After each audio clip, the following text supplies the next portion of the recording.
เอาสบายดีพี่น้องเด้อคิดฮอตคิดถึงพี่น้องเอ้ยบ่ได้ลงคลิปให้เบิ่งตอนนี้ก็ค่ำมืดส่วนสิได้กลับห้องกลับเหือนพี่น้องเอ้ยแล้วเขาก็บ่ได้ลงคลิปในช่วงนี้ก็คิดฮอตคิดถึงพี่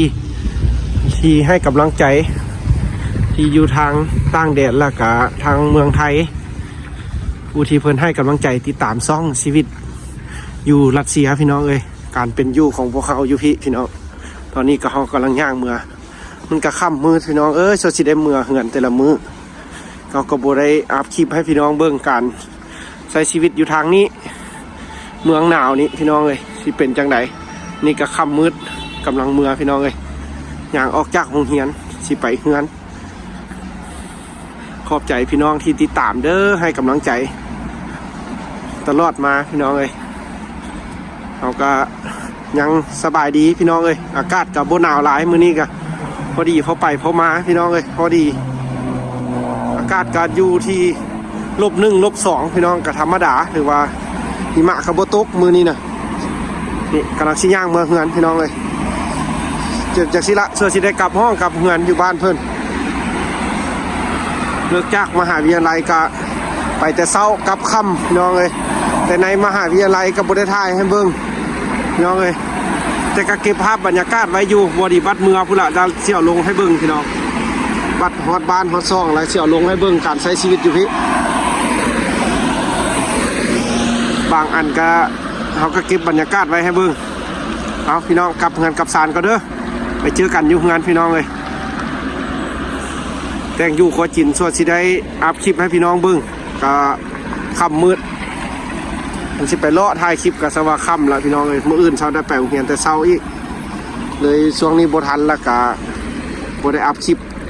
ต่อเนื่องพี่น้องก็คือว่ายังสบายดีเฮาก็ได้กับหมู่คู่ที่ใช้ชีวิตนำกันนี่เอาข้ามทางพี่น้องเมื่อเฮือนก่อนเด้อเจอกันอยู่เฮือนเอาพี่น้องกำลังกลับเฮือนขอบใจพี่น้องเด้อที่เม่นเป็นห่วงเป็นใยพี่น้องบ่มากระเฮ็ดจังไดเนาะคืออยู่บ้านเพิ่นสิละพี่น้องจำเป็นได้มาสู้มาอดมาทนคันบ่มาก็อยู่บ้านเฮาก็อยู่แต่ท้องให้ท้องนาพี่น้องบ่มาก็สิบ่ฮู้มาให้เบิ่งพี่น้อง7-8 เดือนแล้วก็จังไปพ้อกันอยู่บ้านเฮาพี่น้องเด้อขอบใจพี่น้องที่เม้นมาเป็นห่วงเป็นใยเฮาการใช้ชีวิตอยู่พี่นี่กำลังย่างกลับเฮือนพี่น้องเอาเราไปเจอกันอยู่เฮือนอีกบางเทื่อสิแต่งกินพี่น้องมื้อนี้นะแต่งกินข้าวเพราะว่าบ่ได้ไปถ่ายคลิปให้เบิ่งพี่น้องเพราะว่ามันเฮาเสื้อสีเหลืองเหียนก็ค่ำมืดละพี่น้องได้เบิ่งบรรยากาศพวกเขาใช้ชีวิตกันอยู่ในห้องพี่น้อง5 คนค่ำมืดพี่น้องนี่กระทางเขาเที่ยวทุกมื้อพี่น้องอยู่นี่นะก็มานี่ก็ถือว่าสิปลายมือละพี่น้องบ่มาก็อยากฮู้อยากเห็นบ้านเพิ่น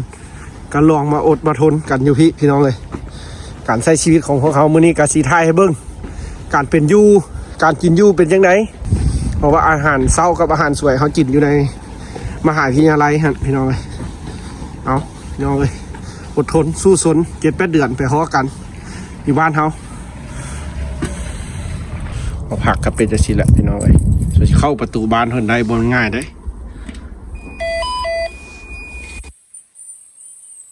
ขึ้นไปห้องแล้วจังเบิ่งกันกินอยู่ของพวกเขาสิเป็นจังไดมื้อนี้นะพี่น้องสิถ่ายให้เบิ่งเด้อที่ผู้ที่เพิ่นเป็นห่วงเป็นใยการใช้ชีวิตอยู่เมืองหนาวเอาพี่น้องอันนี้ก็ฮอดเฮือนฮอดศาลนี่ก็เป็นเฮือนเฮาที่ยักษ์นึงก็เอิ้นหอพักหั่นน่ะพี่น้องใช้ชีวิตอยู่พี่เบิ่งการแต่งกินอยู่เฮาอาหารเมืองหนาวไปตลาดมาพี่น้องใส่เข้าตู้เย็น แข็งกึ่งดึกจนได้ค้อนทุบเอาซอยกันพี่น้องเฮ็ดเอาจากนั้นมากินน้ำกันพี่น้องพี่น้องตอนนี้ก็พอดีมาฮอดเฮือนฮอดศาลแล้วก็หมู่กำลังแต่งกินแล้วก็สิอาบน้ำพี่น้องหลายคนแล้วจังมากินข้าวน้ำกันเด้อน้องเอาพี่น้องพอดีอาบน้ำแล้วก็มากินข้าวน้ำกันเด้อขั่วซีนหมู3 ชั้นใส่กับผักกะหล่ำคือว่าแซ่บสุดละอยู่รัสเซียกับเจียวปลาแดกออกมาแต่บ้านมาพี่น้องดีพี่น้องกินข้าวแล้วก็นั่งลิ้นไปเมืองอื่น บ่ได้ไปย่างเล่นพี่น้องเอ้ยอากาศก็บ่หนาวปานใดดอกมื้อนี้แต่ครับบ่ได้ไปพี่น้องเพราะว่าเมื่อยมาแต่โรงเรียนแล้วก็แค่กินข้าวอาบน้ำแล้วก็กินเครื่องไว้ไปโรงเรียนอีกมื้ออื่นตอนนี้ก็โมงละพี่น้องเอ้ยทั่วอาบน้ำกินข้าวกินหยังแล้วแล้วก็10โมงละแล้วก็เมื่อยแล้วก็บ่ได้ไปอัพคลิปไปเลาะใส่พี่น้องเอ้ยเฮาก็อยู่นํกัน 6-7 คนก็สบายดีคือเก่าพี่น้องเอ้ยบ่ได้เป็นหยังไปงานมื้ออื่นมีแต่ลุยพี่น้องเอ้ย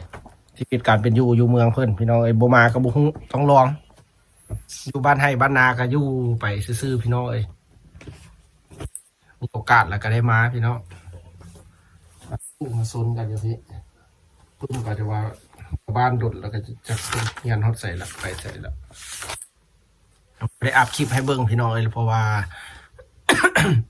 เอามาอยู่ก็คือว่ามันบ่มีเวลาพี่น้องเอ้ยเวลามันก็น้อยส่วนใหญ่ได้ไปก็มีแต่วันเสาร์วันอาทิตย์พี่น้องเอ้ยเพราะว่าเป็นวันเสาร์วันอาทิตย์เฮาก็สิเอาใครมีเวลาเลิกเอาเว้นหน่อยนึงมีวันอาทิตย์เอาไปตลาดพี่น้องแล้วก็วันเสาร์นี่ก็เอาเลิกเว้นหน่อยนึงประมาณ4โมงหา5โมงแลงก็เลิกคือวันจังซี่นี่มันเลิกผู้ใดพี่น้อง7โมงหา8โมงผู้ใดเชื่อสิเลิกโรงเรียนมาเพราะว่าเฮาเรียนแล้วแล้วก็เฮ็ดกิจกรรมในโรงเรียนฮะอัดไม้เฮ็ดอันนั้นหลายแนวกิจกรรมนำเพิ่นหั่นน่ะเพิ่นนำพาเฮ็ดแล้วก็เอ็ดนำเพิ่นพี่น้องเอ้ยเฮาก็สู้ชนเพิ่นเอ็ดหยังก็เอ็ดนำเพิ่นพี่น้องเอ้ยบ่ฮู้ได้บ้านเพิ่นอันภาษาก็บางอันก็ฮู้บางอันก็บ่ฮู้พี่น้องเอ้ยเพราะว่ามันเรียนยากพี่น้องภาษารัสเซียก็ได้มันก็เมื่อยการเรียนหั่นแล้วก็กินอยู่ก็บ่คือกันพี่น้องเอ้ยคือเฮาอัพให้เบิ่งหั่นล่ะการใช้ชีวิตอยู่พี่เป็นมื้อเช้าแล้วเฮาไปกินข้าวในโรงเรียนแล้วกลับตอนสวยกินข้าวโรงเรียนแล้วตอนแลงแล้วแม่นมาเฮือนพี่น้องเอ้ยหมู่และ 5-6 คนนํกันอยู่นี่พี่น้องเอ้ยเช้าอยู่นํกันอันนี้ถือว่าได้เช้าอยู่พี่น้องเพราะว่าเฮือนอยู่ในโรงเรียนก็มีพี่น้องแต่หากแบบว่ามันบ่ให้ความสะดวกสบายออกมาเช้าอยู่นอกเพราะว่าก็บ่ได้ไกลจากโรงเรียนดอกก็ลักนึงพี่น้องเอ้ยแต่ละเช้าแล้วเฮาก็ได้ย่างไปโรงเรียนมาเช้าสิเฮาก็สิมีเวลาได้แต่งอยู่ครัวกินเพราะว่าอยู่ในพูดแล้วแม่นเอ็ดกินบ่ได้พี่น้องเอ้ยในโรงเรียนน่ะในหอพักแล้วแม่นเพิ่นจะห้ามบ่ให้มีการปรุงแต่งอาหารมีแต่ยากก็ไปกินอยู่บ่อนที่เขาเจ้าแต่งให้กินหั่นเลยจู่เฮาออกมาเช้าเฮือนนํกันอยู่ดี5คนเช้าเฮือนอยู่นี่ล่ะพี่น้องคันเป็นบ้านเฮาก็เอิ้นเป็นเฮือนและงามปานนี้น่ะ ถือว่าก็งามได้เป็นเฮือนหลังบ่คักๆเลยนี่พี่น้องเอ้ยก็อยู่คันเป็นเงินก็สิล้านปลายพี่น้องเงินจีบเฮาก็สิคันเงินทางบาทก็สิ2บาทผู้นึง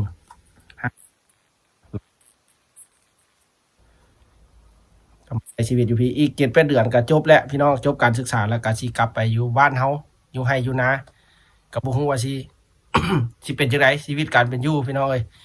สิได้เฮ็ดเวียกแนวใดหรือว่าสิเป็นจังไดก็ลองเบิ่งติดตามไปนํกันพี่น้องเอ้ยสิเวียกแนวใดแล้วก็จังว่ากันเรียนจบไปก่อนตอนนี้ก็มีแต่เรียนอย่างเดียวได้ประกาศเมื่อบ้านเฮาแล้วจังว่ากันใหม่ถ้าผู้ใดเฮ็ดหยังก็สิ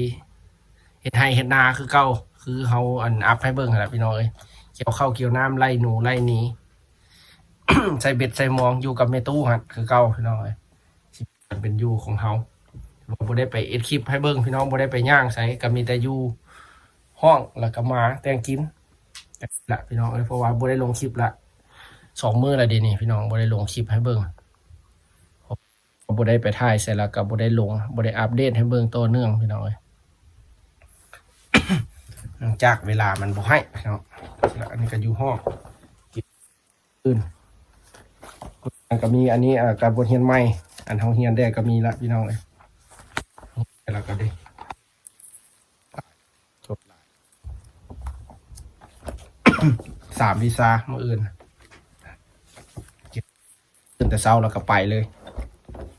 จักสิเป็นจังได๋อากาศมื้ออื่นถ้าเบิ่งหิมะตกบ่จังได๋ แม่นหนาวพี่น้องเอ้ยอยู่พี่น่ะหนาวก็มื้อนี้หักก็บ่หนาวหลายธรรมดาอากาศ1-2 องศาก็ถือว่าโอเคซ้ำนี้ถือว่าโอเคบ้านเพิ่นถือว่าอากาศซ้ำกับบ้านเฮาร้อนเลยเด้เขาเจ้าว่านะ คนรัสเซีย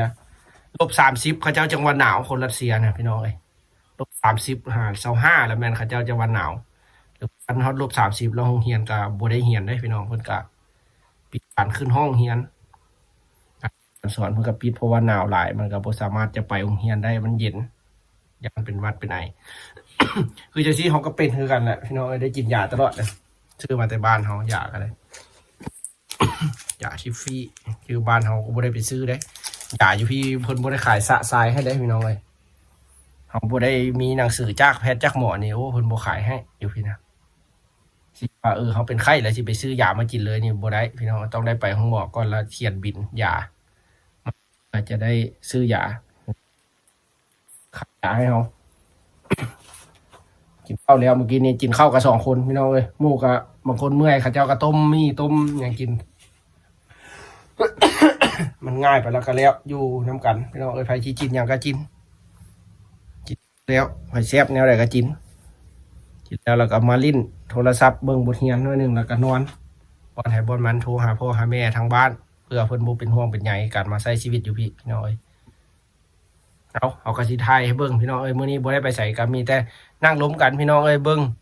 พี่เพิ่นมาเม้นให้ความห่วงใยพี่น้องเอ้ยก็เม้นหลายเพิ่นมาถามหา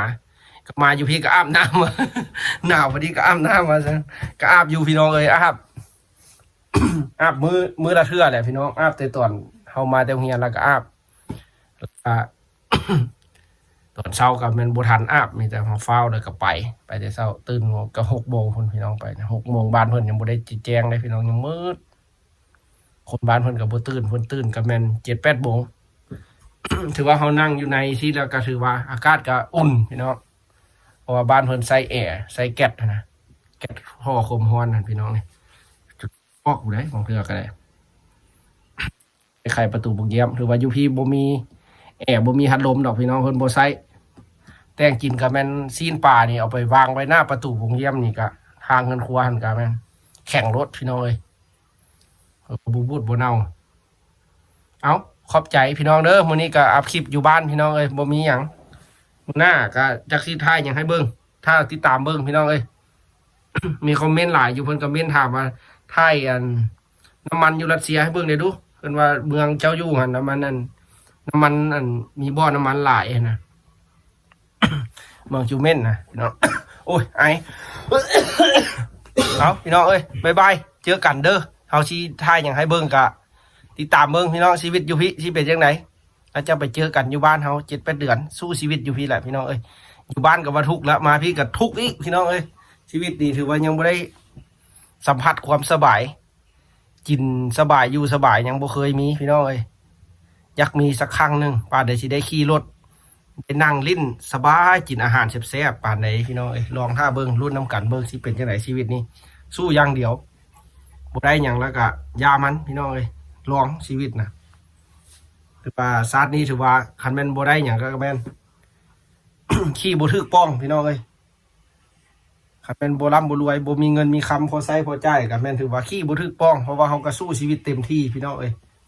มาเรียนอยู่พี่ละ5 ปีพี่น้อง5 ปีปีนี้ก็ถือว่าใกล้สิจบแล้วพี่น้องเอ้ยเป็นเดือนเฮาก็อาจจะจบแล้วช่วงนี้ก็เรียนก็บ่หนักพี่น้องเพราะว่าจะเน้นการปฏิบัติตัวจริงแล้วการบทเฮ็ดบทพี่น้องเตรียมเฮ็ดบทเฮ็ดหยังรายงานแล้วก็จบพี่น้องแล้วก็เมื่อบ้านเฮาเป็นจังไดกันยังบ่ฮู้อยู่บ้านเฮาสิเป็นจังไดลองเบิ่งเอาบ๊ายบายเจอกันมื้ออื่นเด้อพี่น้องสิไปถ่ายเลาะถ่ายให้เบิ่งบรรยากาศอยู่พี่